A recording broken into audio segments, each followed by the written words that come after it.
Your Excellency, Prime Minister Pushpakamal Dahal Prachanda ji, distinguished members of the Nepalese delegation, friends from the media,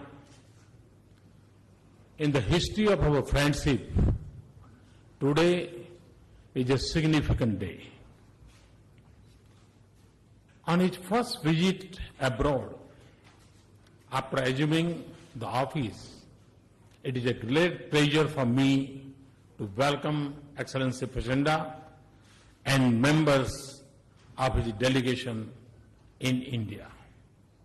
Friends, both our societies share deep-rooted historical ties and civilizational linkages. Shared rivers, the open border, timeless people-to-people ties bind our two nations closely. Along with the relationship between our governments, the links between our societies provide depth and character to our partnership. We share our burden during difficult times, just as we celebrate each other's achievements. Indeed, our friendship is time-tested and unique. As immediate neighbors and close friendly nations, peace, stability, and economic prosperity of Nepal is our shared objective. Shanti, Sthirta, or Samruddhi. At every step of Nepal's development journey and economic progress, we have been privileged to be your partner. We also commend the role that you have personally played in strengthening the democratic institutions in Nepal. You have been a catalytic force of peace in Nepal. I am confident that under your wise leadership, Nepal will successfully implement the Constitution through inclusive dialogue, accommodating the aspirations of all sections of diverse society. I wish you every success in this endeavor. Friends, in our extensive and productive discussions today, Prime Minister Prachand and I covered the full spectrum of bilateral cooperation. I conveyed to PM Prachand that India stands ready and prepared to strengthen its development partnership with Nepal.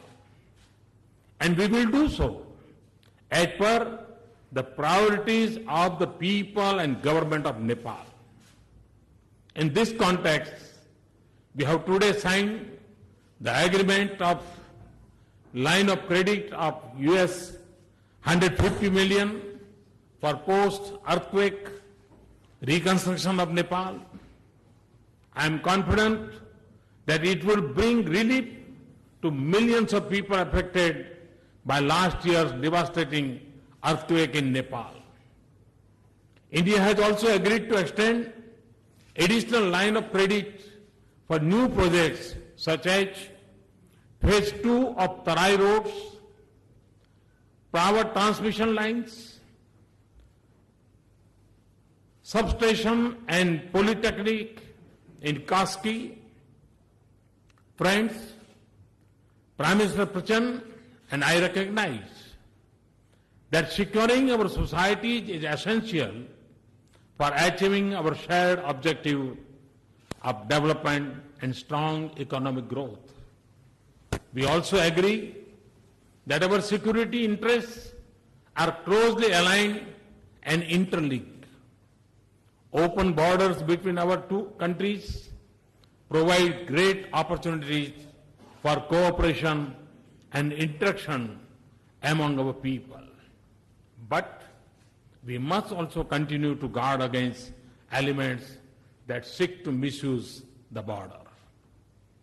Continue close cooperation between our defense and security agencies is therefore important for our growing trade, economic, culture and development partnership and for the well-being of our two peoples. Friends, trade, connectivity in all its dimensions, development projects and mutual investments are key pillars of our partnership with Nepal.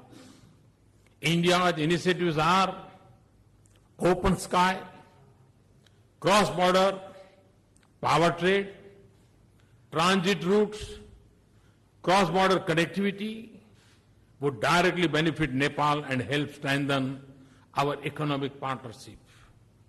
Nepal and India are also closely working on a range of areas of economic engagement, including energy and water resources sectors. Prime Minister Prachand and I agreed to push for speedy and successful implementation of the ongoing hydropower projects and development and operationalization of transmission lines. This would be a source of much needed energy and revenue generation for Nepal. We have also agreed on the need to add depth and vitality to links between our societies.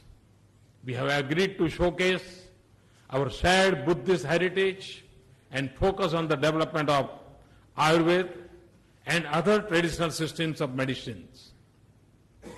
Prime Minister and I have also agreed to focus on close monitoring and time-bound completion of all development projects. Prime Minister and I are confident that our decisions today would provide strength to our economic engagement and take it to new heights. Excellency, your visit has been most timely. I am confident that our discussion today would further cement our centuries-old relations and write a new and glorious chapter of our partnership. Once again, Excellency, a very warm welcome to you. I hope you will have a pleasant and fruitful stay in India. Thank you.